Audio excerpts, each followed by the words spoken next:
Comment un pays sous le feu des sanctions économiques, plongé en pleine guerre, peut afficher une telle résilience?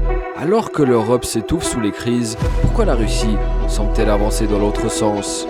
Moscou, avec ses gratte-ciel futuristes, brille d'un dynamisme inattendu, mais derrière cette façade moderne se cache une réalité mal entendue.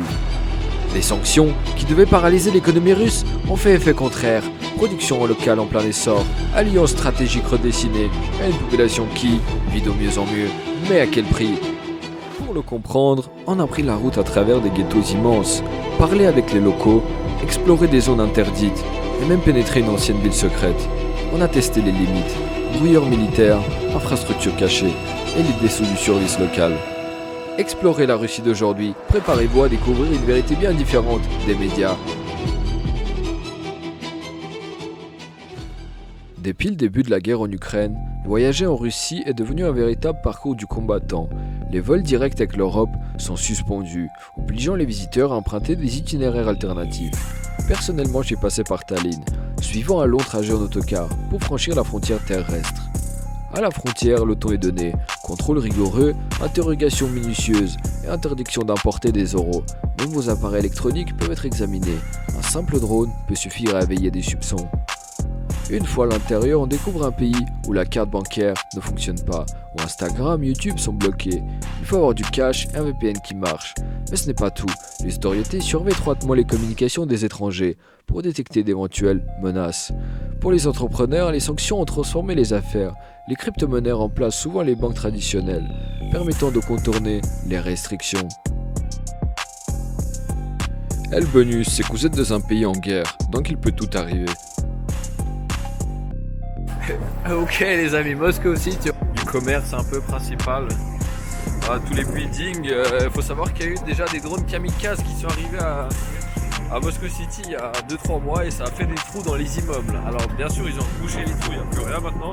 Mais pour te dire quand même qu'un drone il a réussi à passer la douane, faire 700 km jusqu'à Moscou et encore taper un immeuble. Mais quand même faut y aller tu vois. Et si je vous disais que la guerre se vend comme un job d'été? Oui, vous avez bien entendu, devenir un soldat ici présente une opportunité, pas une obligation. L'engagement militaire en Russie soulève des questions complexes. Officiellement, il s'agit d'un choix volontaire. Personne n'est obligé de signer un contrat. Mais la réalité est plus nuancée. Le Kremlin joue sur plusieurs leviers pour remplir ses rangs, combinant primes attractives et pression sociale. Dans certaines régions pauvres, où les opportunités sont rares, ces contrats deviennent une porte de sortie, presque incontournable.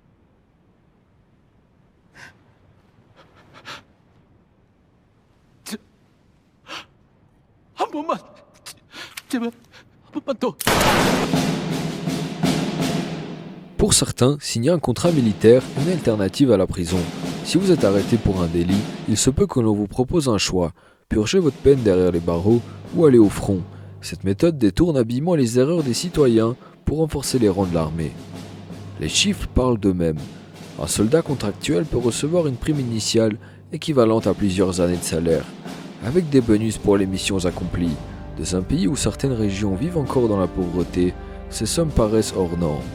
Elles séduisent particulièrement les jeunes sans avenir clair et les hommes cherchant à subvenir aux besoins de leur famille. Pourquoi les trends actuels sur Instagram, TikTok et YouTube viennent-ils de plus en plus de Russie? Comment un pays sanctionné, souvent diabolisé par l'Occident, arrive-t-il à influencer la culture globale à travers sa musique, ses mèmes et son idéologie? Depuis quelques années, la Russie est devenue un incubateur à tendance mondiale. Alors que l'Occident semble en panne de créativité et traverse des crises culturelles, la Russie, elle, produit du contenu qui captive le monde entier. Des artistes comme Moreart avec Yabo de Tiayebach ou Instasamka explosent sur TikTok. Et leur musique est utilisée dans des millions de vidéos à travers le monde, compris par des influenceurs occidentaux qui, il y a quelques années, n'auraient jamais utilisé du contenu russe. Autrefois perçue comme exotique et inaccessible, la musique russe est désormais un phénomène viral. Même sans comprendre les paroles, des millions de personnes partagent des sons russes sur leurs réels Instagram, TikTok et Shorts YouTube. Pourquoi? Parce que ces musiques ont un style unique, un mélange de sonorités agressives et festives qui correspondent parfaitement aux tendances actuelles des vidéos courtes. Les beats électroniques, le rap russe et même les remixes des vieux classiques soviétiques se retrouvent dans des vidéos de fitness, voyage ou même de mode. Les artistes russes comme Guy Opika, Morgenstern ou Boulevard Depot attirent des millions d'écoutes sur Spotify et SoundCloud, rivalisant les artistes américains et européens. Autre phénomène, les mèmes russes. Si avant les mèmes venaient presque des États-Unis, aujourd'hui des personnages comme Melstroy sont partout. Des vidéos humoristiques des Russes dans des situations absurdes deviennent des mèmes globaux. Exemple parfait, les dashcams russes, qui montrent des scènes surréalistes de la vie quotidienne en Russie, fascinant les internautes du monde entier. Et ce n'est pas un hasard, la Russie est devenue un capital des mèmes, avec un humour critique et brutal qui plaît de plus en plus aux jeunes occidentaux, laissés de la culture trop politiquement correcte de leur propre société. Pendant des décennies, la culture occidentale imposait ses tendances au reste du monde, musique, cinéma, mode. Aujourd'hui, cette domination s'effrite. Les industries culturelles occidentales sont bloquées dans un cycle de recyclage, réutilisant les mêmes concepts encore et encore. Pendant ce temps, la Russie propose quelque chose de brut, neuf et authentique. La jeunesse occidentale en quête d'identité, fatiguée de la surpolitisation des contenus occidentaux, se tourne de plus en plus vers une culture alternative, souvent inspirée de la Russie. Alors que la Russie est souvent présentée en Occident comme un pays isolé et en déclin, elle est paradoxalement en train d'influencer massivement la culture globale, entre musique même et tendance. Moscou et Saint-Pétersbourg sont devenus des usines à trend, captant l'attention des jeunes du monde entier. Ok les amis, I'm in Russia. J'ai traversé comme prévu, je suis arrivé hier à minuit. Tout est bon, je suis à l'appartement, regarde-moi Et ça. voilà un appartement type Panelka, avec la vue sur le port maritime de Saint-Pétersbourg. En ayant habité dans les nouveaux immeubles, je peux vous dire que les anciens sont mieux conçus. Les nouveaux sont des fourmilières qui peuvent accueillir jusqu'à 5000 habitants par bâtiment. En termes de qualité, faut pas chercher. Mais l'avantage, c'est le prix le plus accessible, en moyenne 40 000 € comme prix de départ. En comparaison, les anciens appartements valent beaucoup plus. Avec un pote russe, on s'est dirigé vers un urbex insolite.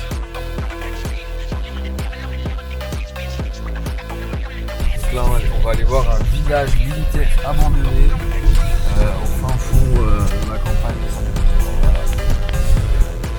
Genre, il y a des brouilleurs de GPS qui te donnent un faux emplacement. On est genre par là, et la carte elle nous donne ici. Ce qui fait qu'avec le GPS, on n'arrive pas à se diriger. On est en train de tester la Hyundai mec, non la Kia, sur le tout-terrain mec.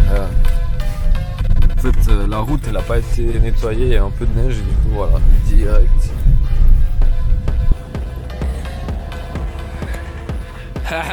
Drift mode. Ok, là on rentre sur le terrain militaire les amis, ça c'est le spot de contrôle. Là normalement tu t'arrêtais, c'était le checkpoint. Il fouillait ta voiture. Et là on arrive sur les bâtiments militaires. C'est une zone où il n'y a même pas de connexion internet. Je veux dire. Ah bled, tu peux couper. Putain, il y a l'électricité là-bas au fond, donc il y a des gens, plein de voitures. Moi je t'anime ça, tu voulais animer, mais ça c'est bien là. Вот тройка вот вышла. Et quand même, tu en es rentré avec la voiture, traction avant, blam, on nous a fait. Tu vois. Ah, c'est le préparatif du drone. En plus, c'est pas un DJI, c'est un Philly. Du coup, intraçable par les systèmes de protection. Et effectivement, une fois monté à 100 mètres d'altitude, on a remarqué que les brouilleurs GPS étaient très efficaces. On a redescendu le drone en urgence et filmé aucun contenu malheureusement.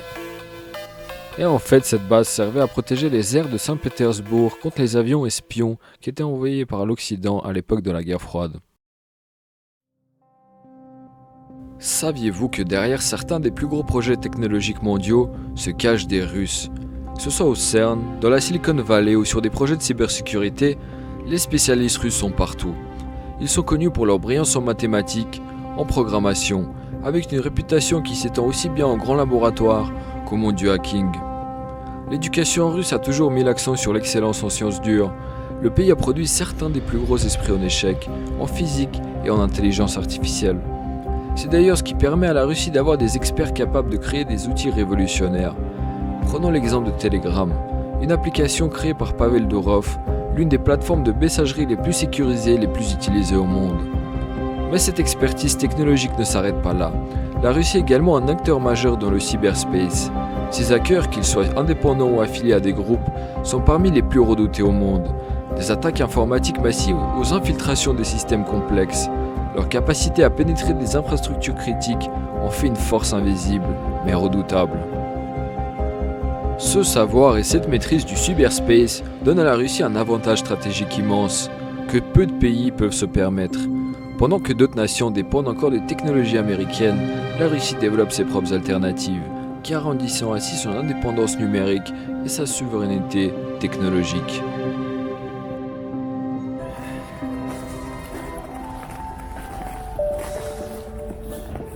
Regarde, il y a l'avion, il y a l'hélicoptère, il y a la fusée. Je suis arrivé à la place qui m'a le plus choqué de tout Moscou. C'est l'endroit qui rassemble toutes les conquêtes de l'Union soviétique dans un endroit. Un avion de Ça chasse s'appelle derrière. Vedenha.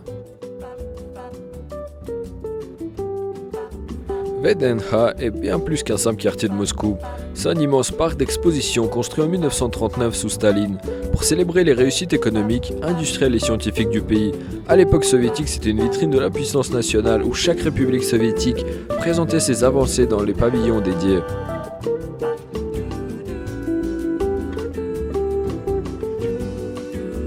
Aujourd'hui, Vedenha est un mélange unique entre le passé et le futur, un lieu chargé d'histoire mais aussi un centre moderne où se tiennent expositions, festivals et événements scientifiques. On y trouve des monuments iconiques comme la fontaine de l'amitié des peuples, la fusée Vostok ou encore le pavillon Cosmos, qui rappellent les exploits spatiaux soviétiques. C'est un symbole du patrimoine russe, une manière de montrer que malgré l'effondrement de l'URSS, l'héritage technologique et culturel reste vivant. C'est un endroit parfait pour comprendre l'évolution de la Russie, un pays qui jongle entre la nostalgie de sa grandeur passée et l'ambition de dominer de nouvelles sphères technologiques et économiques. Juste à côté, il y a aussi le musée de la conquête spatiale, un lieu absolument incroyable qui retrace l'histoire de l'exploration spatiale soviétique et russe. En combinaison des cosmonautes, satellites et répliques grandeur nature des premiers engins envoyés dans l'espace, c'est une visite incontournable pour quiconque qui s'intéresse à la science et à l'histoire. Dis-toi, ce satellite, c'est sa taille réelle. Il est aussi petit et il est envoyé sur 400 km d'hauteur et il peut faire des photos, intercepter des messages, faire de la surveillance. Tout ça dans une petite dimension comme ça, fabriqué à Saint-Pétersbourg avec une durée de vie de 1 à 5 ans. Voilà, il peut tourner autour de l'orbite pas très longtemps, mais quand même, tu vois, c'est un coût très bas en fabrication, un poids très léger, facile en envoi, en exploitation et quand même. Là, nous avons une autre capsule encore, aussi un original, on dirait. Hein. Ah, toutes les connectivités là, tu vois, tous les appareils que tu peux y connecter. C'est un truc de ouf, c'est comme un porte-avions, mais un porte-fusée sur l'eau, mec, regarde. La plateforme de ouf. Honnêtement, même après plusieurs visites, il y a toujours quelque chose à visiter et à découvrir à Vedenha.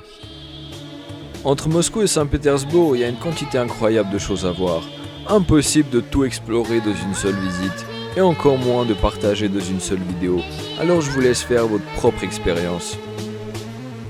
Alors que la Russie s'efforce de se réinventer face aux défis économiques et géopolitiques, un exode silencieux se déroule. Chaque année, des milliers de Russes quittent leur pays, attirés par des conditions de vie qu'ils jugent meilleures ailleurs. Le climat rude de la Russie est l'une des premières raisons.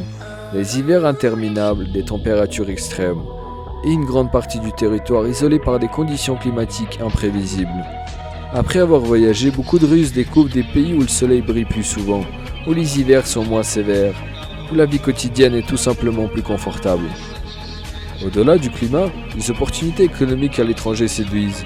Dans des pays comme l'Allemagne, le Canada ou même la Turquie, les Russes trouvent des salaires plus attractifs, des conditions de travail plus stables et des perspectives de carrière plus larges.